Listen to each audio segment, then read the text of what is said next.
segundo a advertência do parágrafo único do artigo 19 da Resolução número 21, de 24 de setembro de 2020, este é um material pedagógico desenvolvido por servidor do IFRJ. Seu uso, cópia, edição e/ou divulgação, em parte ou no todo, por quaisquer meios existentes ou que vierem a ser desenvolvidos, somente poderão ser feitos mediante autorização expressa de seu autor e do IFRJ. Caso contrário, poderão ser aplicadas as penalidades legais vigentes. Olá pessoal, tudo bem? Na aula de hoje, a gente vai falar um pouquinho sobre views. O que são views? São visões que a gente tem do nosso banco de dados. Tá? E essas visões, elas servem para algumas coisas. Primeiro, a gente simplifica muitas vezes as nossas consultas no banco de dados, ok? Então tem uma consulta muito complexa que envolve muitas tabelas e em algum momento do nosso jogo essa consulta ela recebe uns parâmetros, outro momento ela recebe outros parâmetros e aí vai. Então o mais interessante, ao invés de a gente fazer aquela consulta extensa que depois por algum motivo a gente precisa mudar e com parâmetros diferentes, criar vários métodos com essa consulta extensa, a gente pode criar uma view, que é uma visão do banco de dados que vai aparecer para a gente como se fosse uma tabela, mas não é uma tabela, é um select previamente estabelecido e que se parece com uma tabela. Isso é uma view. Outro ponto importante é que as views servem para a gente compartilhar dados também por exemplo, com diferentes jogos, com diferentes informações. Imagina o seguinte, quando você consome a API do Facebook ou de alguma outra rede social e você recebe dados desse perfil. Por exemplo, tem informações que você não vai receber. Tem informações que são para níveis diferentes de contrato, enfim. Então, você pode criar views para que cada tipo de pessoa ou de perfil possa consumir um tipo de informação diferente. E isso facilita muito o seu controle com relação às permissões que vão ser dadas no banco de dados, quem pode fazer o que e tudo mais, tá?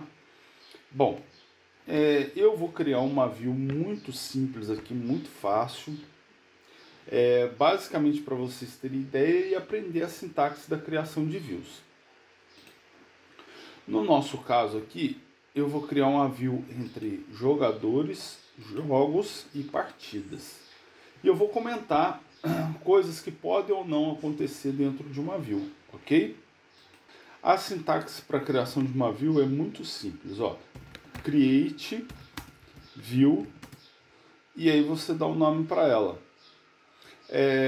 A view, geralmente eu coloco assim, ó, v underline e o nome que eu quero dar para essa view. Então eu vou chamar de partida, tá? As, e aí você faz o seu select, o select que vai compor a view. Então,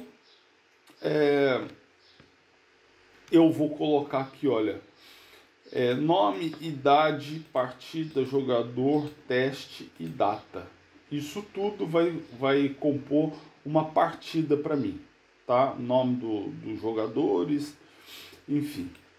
Então, eu vou começar o meu select, ó. Vou apelidar, né, posteriormente, então já vou deixar o J ponto para apelidar jogador, o JO para apelidar jogos e o P para apelidar partidas. Eu poderia colocar jogadores.nome, jogadores.idade, jogos.partida, jogos.jogador, mas não, eu vou deixar um nome menor justamente para o meu select ficar menor.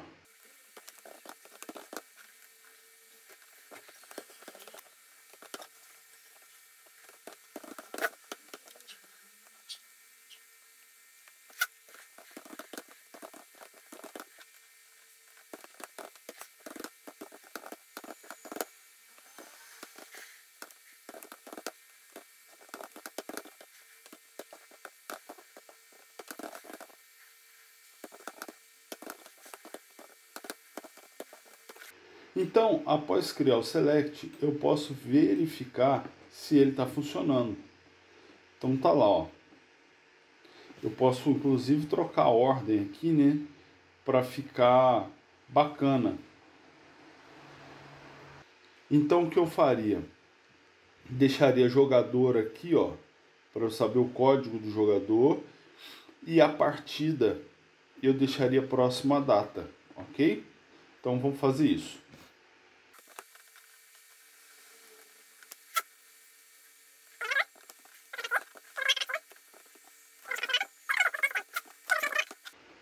E aí nós temos uma coisa mais assim, mais inteligível, ok? Bom, o que eu não posso fazer numa view? Eu não posso colocar order by nela, tá? Não posso. Eu posso colocar o where, eu posso separar, enfim, colocar alguma cláusula, posso, tá? Mas eu não posso colocar order by. Por quê? Porque isso aqui vai ficar como se fosse uma tabela no banco de dados, tá? Vai aparecer para quem visualizar como se fosse uma tabela. E essa pessoa que for utilizar a view vai poder fazer consultas nessa view. Então essa pessoa vai ordenar a view. Então não tem razão de você ordenar na hora da criação, ok? Então agora simplesmente eu seleciono ela toda e mando executar. Comando concluído com sucesso. A minha view ela vai aparecer aqui, ó, em exibições dentro do banco de dados. Tá vendo? Olha lá, ó. DBO. Por que DBO? Porque foi feito pelo Database Owner, ou seja, o dono do banco de dados. Ponto V partida. Bom, agora, se eu fizer isso aqui, ó, select asterisco from V partida. Como se fosse uma tabela normal, eu mando executar e eu consigo visualizar a view. Então, obviamente, eu coloco o asterisco para fazer um select rápido para eu enxergar os nomes das colunas aqui, olha, e eu fazer a substituição do asterisco pelo nome de cada coluna. Então, vamos lá, ó. Jogador, nome, idade, partida,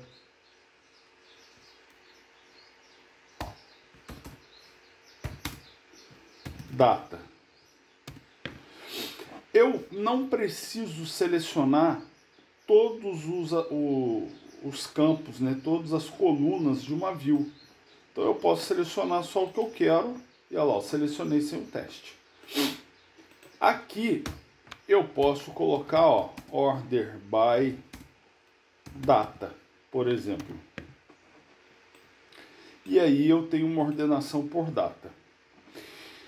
Posso fazer ao contrário, olha, o padrão do order by é ASCII, de ascendente, então eu não preciso colocar o ASCII, se eu não quiser. Mas, se eu quiser trocar a ordem, eu posso fazer uma ordem descendente. Então ela começa no maior e vem para o menor, ok? Então eu posso fazer, por exemplo, por nome. Opa. E ó, nome descendente. Se eu tirar o descendente ou colocar ascendente, eu acerto a ordem alfabética. Também posso incluir lá o teste, opa, que ele vai aparecer, ok? Então eu posso liberar essa view para um parceiro que está, uma empresa parceira que está fazendo o jogo comigo. Então ela não vai ter acesso ao restante do meu banco de dados, mas ela vai ter acesso a essa visão do banco. É possível fazer insert numa view, tá? Eu posso fazer insert. Qual é a minha única restrição para fazer insert? Todos os campos, todos os atributos que são de preenchimento obrigatório, eles têm que estar dentro da view, tá? Então, por exemplo, se eu criei a view e por exemplo, aqui, ó, se eu não tivesse colocado aqui, ó, o jogador. Jogador é a chave primária lá para fazer o relacionamento. Então eu não conseguiria dar um insert nessa view utilizando jogador. Se eu faço uma view só com parte dos dados de uma tabela, então eu poderia, eu poderia, se eu tiver colocado, por exemplo, todos os campos que são obrigatórios nessa tabela, eu poderia fazer insert nela. Eu também posso, na hora da criação da view, concatenar campos, somar, igual eu fiz em selects passados. Eu posso trabalhar colunas. Eu poderia, por exemplo, criar uma view de ranking e ir somando a pontuação do jogador nesse ranking, tá? Uma vez que é super errado eu criar um campo totalizador. Nós não vimos ainda a parte de normalização de banco de dados, mas existem algumas regras básicas para eu normalizar banco de dados. E essas regras, elas se traduzem de uma forma muito simples. Eu vou colocar aqui embaixo, na forma de comentário, para que vocês tenham essas 3 regras em mente, para que nunca errem o banco, os atributos ou a forma que vocês estão modelando os seus dados. Ó, todo atributo deve ser atômico. O que significa isso? Vou colocar até aqui, olha.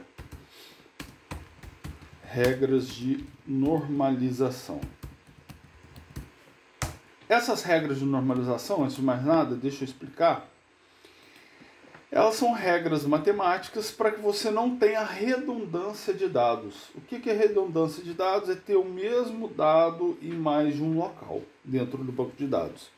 E isso acontece quando você fere alguma dessas regras. E por que é preocupante e errado você ter redundância de dados? Porque você passa a não confiar no seu banco de dados. Por quê? Porque às vezes você atualiza a informação num lado e esquece de atualizar no outro. Para quem administra dados, para quem usa dados de algum sistema, de para algum fim, a pior coisa que existe é não confiar nos dados que você tem. Então, se você não confiar nos dados, você não tem razão por ter aqueles dados. Então, essas regras de normalização, elas servem para que você não crie redundância, ou seja, não crie a mesma informação em mais de um lugar. E com isso, posteriormente, na hora de você consultar seu banco de dados, você consulta a mesma informação por uma tabela, ela te apresenta dados de uma forma. E você consulta a mesma informação vindo por outro caminho e os dados estão diferentes. E aí, a partir daquele momento, você não sabe em qual dado confiar. Então, você acaba desistindo do seu banco de dados. Então, primeira regra normal, todo atributo deve ser atômico. O que é atômico? Ele não pode ser dividido. Imagina se eu coloco um atributo endereço. Poxa, endereço é o conjunto de vários atributos, como nome ou número do logradouro, nome do logradouro, número do logradouro, cidade, estado, CEP, país, tipo de logradouro, ou seja, se é rua, avenida, viela, praça, rodovia, beco, enfim. Você tem várias informações que estão em um único campo, chamado endereço. Então esse atributo está errado. Para um banco de dados, você deve colocar cada um desses atributos em separado, ok? Ah, mas dá muito trabalho. Dá. Mas o dia que você quiser, por exemplo, eu quero fazer um evento do meu jogo no Rio de Janeiro. Então vamos mandar uma mensagem ou alguma bonificação, alguma coisa para todo mundo que é do Rio, para ir lá no evento. Um convite. Ok. Aí você tem um atributo chamado endereço. Como é que você vai achar o nome da cidade lá dentro? Pior, Rio de Janeiro. Estado, Rio de Janeiro. Então, como é que você vai achar lá dentro daquele texto todo que está dentro do endereço a informação só da cidade onde a pessoa mora? Tá? Porque ela pode morar em outra cidade do estado do Rio de Janeiro. E você quer só pessoas que moram na cidade do Rio de Janeiro. Por isso, o atributo deve ser atômico, ok? Bom, segunda regra, todo atributo deve depender única e exclusivamente da chave primária. O que significa isso? Eu não posso depender, eu não posso saber de um determinado valor, de um atributo, através de outro valor. Esse eu vou ter que mostrar aqui um exemplo. Imagine que eu tenho aqui, produto. Ok? A minha tabela de produto. Dentro da tabela de produto eu tenho caixas e eu tenho unidades. Sabendo que eu tenho 9 caixas de um determinado produto e cada caixa fechada tem 10 unidades, então eu sei que eu tenho entre 81 a 90 unidades desse produto. Por quê? Porque uma das caixas pode estar aberta se eu estiver vendendo esse produto a granel. Tá certo? Então, se as 9 caixas estiverem fechadas, eu tenho 90 unidades desse produto. Se 8 caixas estiverem fechadas e uma estiver aberta, eu tenho de 81 a 89 unidades daquele produto. Mesmo havendo essa variação de 81 a 90 possíveis, significa que o atributo unidades varia em relação a caixas. Então, eu tenho um atributo unidades que não depende única e exclusivamente da chave primária para ele ser identificado. Ele depende, na verdade, ele está variando conforme a quantidade de caixas. Então, quando eu tenho isso, está errado. Mas e aí, como é que eu faço? Ou eu controlo o estoque por unidades ou por caixas. Então, é isso que quer dizer essa segunda forma normal que fala que todo atributo deve depender de forma única e exclusiva da chave primária para ser identificado, ok? Bom, e a terceira forma normal é sobre campo calculado. Não pode haver campo calculado. Se vocês forem olhar regras de normalização na internet, essas regras vão estar mostradas de forma matemática. Então, ela costuma ser um pouco complicada de entender. Não pode haver campo calculado. O que é o campo calculado? Estou lá no meu jogo, aí na tabela jogadores, eu coloco... na tabela jogadores, eu coloco o campo ponto. Isso é um campo calculado. Por quê? Porque o campo ponto vai depender do que cada jogador está fazendo em cada partida e do desempenho dele em cada partida. Se ele ganhou a partida, se ele foi bem colocado, dependendo do jogo, se ele matou muitos inimigos, se ele tomou menos danos, quanto mais partidas ele jogar, maior a chance dele ter mais pontuação. Então é o somatório de todo o histórico do aluno, do jogador, em todas as partidas que ele participou. Aí eu pego todo esse somatório de todo o histórico do jogador e coloco ele em ponto. Tá errado, porque esse campo é calculado. Aí o dia que eu tiver que apagar um histórico, que uma partida for cancelada, que eu tiver um save que não foi somado ponto, eu tenho a pontuação errada. Qual que é o certo?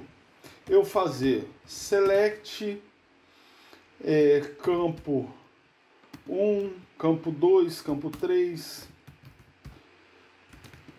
do jogador, e aí aqui eu coloco um select sum, que é uma função agregada para somar, o campo que acumula, que é o que está cada ponto que o jogador fez. Por exemplo, vou chamar aqui de campo unitário e vou dar o apelido de s.from jogadores. E aqui, ó, select sum from, imagino que o ponto tá na partida. Então, from partida.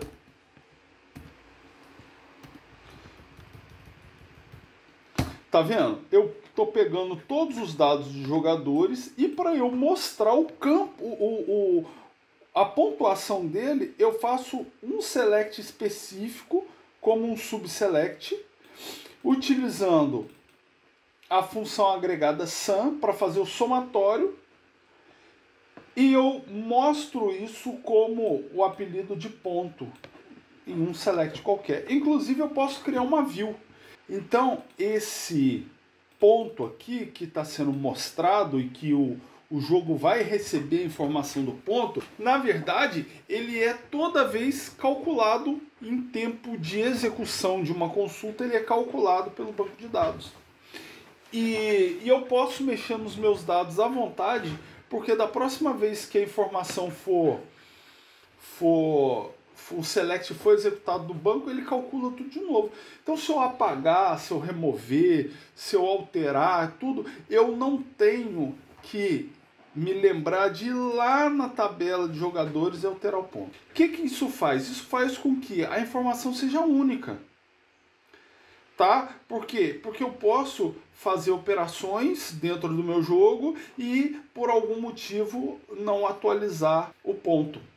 E imagina, cada coisinha que eu for programar, cada coisinha que eu for mexer no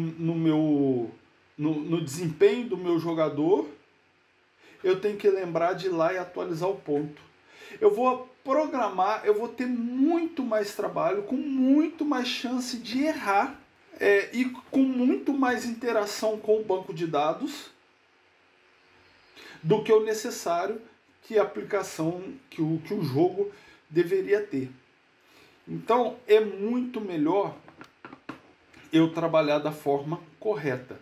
Então lembre-se sempre dessas regras de normalização.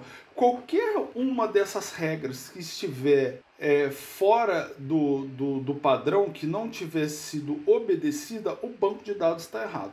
A gente vai ficar por aqui. Qualquer dúvida, por favor, entre em contato, ok?